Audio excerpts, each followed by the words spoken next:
look at the state of that. So that's obviously a bit of flux damage. Before we get into it, if you like the video, subscribe, like, do all that good stuff. We're trying to get on the road for 1,000 subscribers, so hopefully we can do it. So on this particular job, customers had a couple of people out fixing a couple of pinhole leaks here and there over the last couple of years. So I go around, I had a little look at the pipe, and it looks like they used the old coal feed and vent, and there's just flux all over it everywhere, like quite heavy spots as well. So I just gave him a quote to basically replace the whole pipe, which he wasn't too happy with, and he didn't really want to do that at first. But once we got the pipe out, you know, we started piercing it like this, just showing him, look, you know, every one of these was just going to be the next potential leak. And by taking the hit now, you've saved yourself a lot of problems. So yeah, that's the power of flux. You know, it will leak through the pipe. I mean, that bit there, I thought that bit would go through, but it didn't. So yeah, always clean off your pipes as good as what you can do. And if you see this, just point it out. Send your customer this link. Say we need new pipes and get some good dough out of it. You know, you're not doing anybody over. You're actually doing them a far better job, you know, by having it swapped out. I mean, if it's only a couple of weeks old or even a year old, you might be able to clean it off. But, you know, try and do things a proper way, and it gives you more money anyway, and it is actually a far better job. You know, the best outcome of this job was to swap out this pipe, not to keep coming back every time it leaks and fixing it, because there's at least probably 6 or 7 leaks here that was just waiting to happen. So yeah, clean the pipes, try and get all the bloody flux off of them, and if you don't, this is what happens.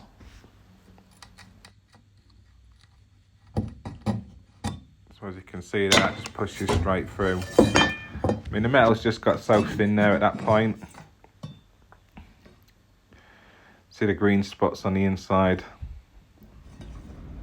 This was just a little live outside tap. I mean, I actually generally bloody tried to find the internal stopcock. It's one of them jobs, you know, when the person's lived in a house for about 500 years and you're like, where's your stopcock? Like, I don't know. You know, like, you've had somebody in and turn it off, I don't know. So in the end, I couldn't find one outside. So I did it live. Now, you'd have to be a little bit careful with these live, because if you do mess up a bloody fitting, obviously it's a little bit harder to saw it all out. But this one was a little bit stiff anyway. And when I went to go put it back on, I'd have a little bit too much PTFE on it as well, so that made me struggle. And you've got to watch out putting too much PTFE on these female lines, especially the older ones, because you can actually crack them, which I've actually done before. Thanks to have the water turned off on that one. So I mean, it is quite a decent rate there, ain't too bad. Ain't like half these other little shitty bit of YouTube videos that you see, you know, where they've got like a gravity fed system bung and they're like, oh, we're doing it live. And that is pretty much just main pressure and flow rate coming out of that thing. The thing I try and do is, obviously have your stopcock open, try and have it so the outlet of the stopcock's kind of going on like 12 to 1 o'clock, and then just kind of put it on at the back end, kind of on the back corner like that, and then push it forward and get it on. And you've only got to get it on just like the one thread, and you can start to close it. So do the quick step over, so it's hanging on by about a thread or a thread and a half. Close it off and then just wrap it up basically.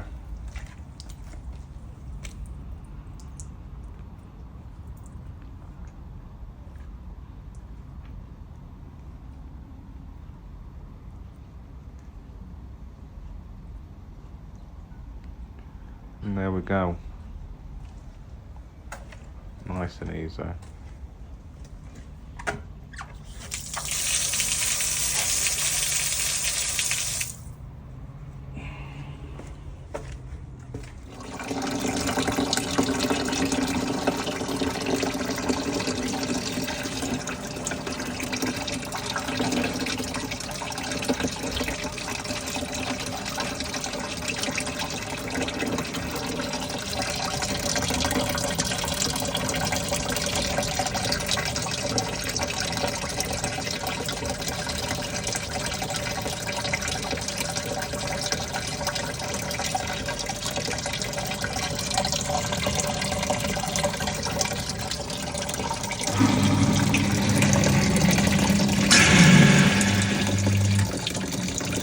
control that to a block sink in a commercial unit. I mean, as you can see, it's just full of bloody fat. I mean, I don't know what these boxes are called. It's a bit like a bloody sump pump in a box, I guess. But I think the design obviously ain't really that great. I mean, I know obviously they've got to do some kind of pumping out, but problem is the water sits in that box, gets, you know, room temperature, if not a bit cooler, and then you bang loads of bloody grease down it and it just turns straight into a fatberg. So you just always going to end up getting them blocked up, unfortunately. Yeah, it's one of them things, really. Easy bloody money. But, you know, again, you know, just trying to figure stuff out as you go. Because I think another guy out and he looked at it and just went, no. But yeah, I mean, it's not really hard to figure that one out, is it? You know, paddle lifts up, water pumps out, unblock it, just to get them temporary up and running. Then I always give them another quote to go back and fully, you know, isolate it, maybe even take it out, properly clean it out, you know, give it the full 100%er. I think that's where a lot of people go wrong, you know, they run around there, grab a few blocks out and then just go off out the door. I should give them another quote. This one was a bit of a weird one. So you've got thermocoil open vented. This one's a manual fill. I think they did manual fill. You see a lot of this kind of crap. They do the manual fill so the dirt base have to run overflows. And they fit the thermal store type units so they don't have to run the D2 pipes anywhere. This guy had 2 bloody brand new immersions fitted, and apparently the guy who fitted them, he turned it on and it made the most loudest bang. It scared the crap out of both of them. And he hasn't been seen since. So I went around, had a little look, started testing them out. So just doing like an ohms reading there across the 2 element prongs. That's how you test that, an immersion. Well, that's one test you can do anyway. So you've got about 20 ohms. 20 ohms is a decent enough reading. What I suggest you do as well, you know, if you've got like a good immersion in your van, test out the ohms on it. And then you're going to know exactly what it should be, you know, within a certain range. And I'll show you why within a certain range in a few minutes. Because obviously it can vary between the power that you've got and obviously the condition of the element. So that one there, as you can see, it's a little bit all over the place.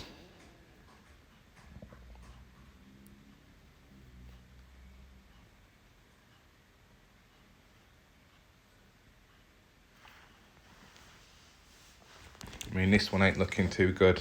So this must be the one that had blown up. Completely open line. That's another thing as well, actually. You know, if you try and test an immersion just on continuity, you might get continuity, but it's still not able to actually pass power through it. You know, you might just literally have like one strand of the, you know, the strip in there holding it on. Obviously, you always bend over your hoses like that. So as you can see in this one here, we've got 240 volts coming in. Obviously, that can vary between probably 225 to 235 to 240. This is a nice little chart. I think is it the ohms triangle or something like that? I mean, electricians would know better about it. But as you can see, 240 volts there at 17 ohms is just over 3 kilowatt. If we put in 240 volts at 20 ohms, we're pulling in 12 amps, so 2880 watts. So that's pretty good. That's about where we want to be. Obviously, if he's getting 28 ohms, you were pulling in 8.5 amps. So 8.5 amps, you know, it might warm it up, but maybe not quick enough. So that's kind of how you use the chart to see what kind of amps it's pulling in where you're at. I mean, there's a lot of interesting stuff on that. Anybody doing this kind of job should go on to YouTube and just search up like ohms triangle laws and like the power triangle, you know, and try and get your head around it a little bit. There's a bit more knowledge to the boat. But, I mean, when I took that out, it's just like, Jesus. I mean, he said it went with a bang, but I'm not even sure what kind of situation would have caused that to bang like that.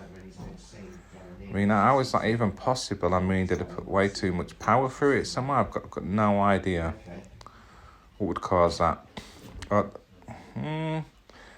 You know what, I was tempted to say, could he have like turned it on when it was dry? You know, the water went up that high, but I'm not quite sure. But anyway, this is a manual fill. So I've got the hose pipe on there. Thing is, with this thing is always just allow the water to settle, because you'll fill it up, tank will fill, or this little header tank will fill, and then you'll think it's full up, but it won't. It'll just gradually kind of gulp its way in and then empty back out. So I have to put some more water back in it. But you do see quite a lot of this type of unit. Obviously there's a few different types of the variations, but the manual fill. This job is a couple of years ago. They had a radiator moved and extended, or something like that anyway. But I mean, thing is here, look, you've got a 1/2 inch female cap onto a compression tee, which is obviously quite sharp. Now, when I was first looking at this, I thought they'd done like the old, like 5p method wrapped in PTFE, because I couldn't see around the side of it. But they hadn't. They'd put, I was going to say they put a proper cap on it, but it's not really, is it? It's just an 1/2 inch female. And the problem is it might seal at first, but eventually it will just leak. So never ever do this, because it will eventually come back to you. It's the same kind of reason why you don't, it's the same kind of reason why you shouldn't really put, flexes straight onto isolation valves as well. They've got the male irons, so it's a flat surface so it doesn't cut through it. So obviously this system, I have actually bunged it already, but obviously I'm in the guy's bloody front room, so I'm just trying to monitor it now, thinking what kind of water am I getting? Does it look like it's properly bunged? Just trying to weigh up our chances here. There's with my little soldered end cap in place. I mean, you don't need a soldered end cap. It's all that I had, unfortunately. Otherwise, I'd just put a bit of compression and a bit of pipe and pop that on there. But obviously, the soldered is the best method. So yeah, we're just going to try and get that in there. And another thing that you need to think about is, is it actually even worth bunging systems? And that's a question you have to actually ask yourself, And some of that depends on the customer that you're working for, what kind of budget they've got, and whether they're happy for you to take the risk. And I think that's something you need to tell customers if you're going to start trying to bung systems and create airlocks and all that. So I always tell the customer there's like a little bit of a risk. Because, you going in there and bunging a system and pulling off a job that, a lesser engineer might spend half a day on, and you do it in 10 minutes. But then you can only charge like 1 hourly rate, while the other engineer's going to charge half a day. Yeah, you're doing good for the customer, but maybe you should charge more for bunging a system, because if out does go wrong, they're not going to be your mate. So try and bear that in mind as well. And obviously, depending on what kind of house you're in, if you're in the guy with £1,000 carpets, you don't really want to be bunging his system and having a little accident. Especially not when you told him to do it in half an hour and just charge him 80 quid, because when it goes wrong, he's not going to be very, very happy. So, yeah, there's a lot of things about bunging system, but is it always the right way to do it? I mean, obviously this job, it was quite late. It's the person who I know anyway, said that they wouldn't have a problem if we had a bit of water on the floor. But yeah, you have to know the systems that you're doing that kind of stuff on, because it can go wrong, and it does go wrong.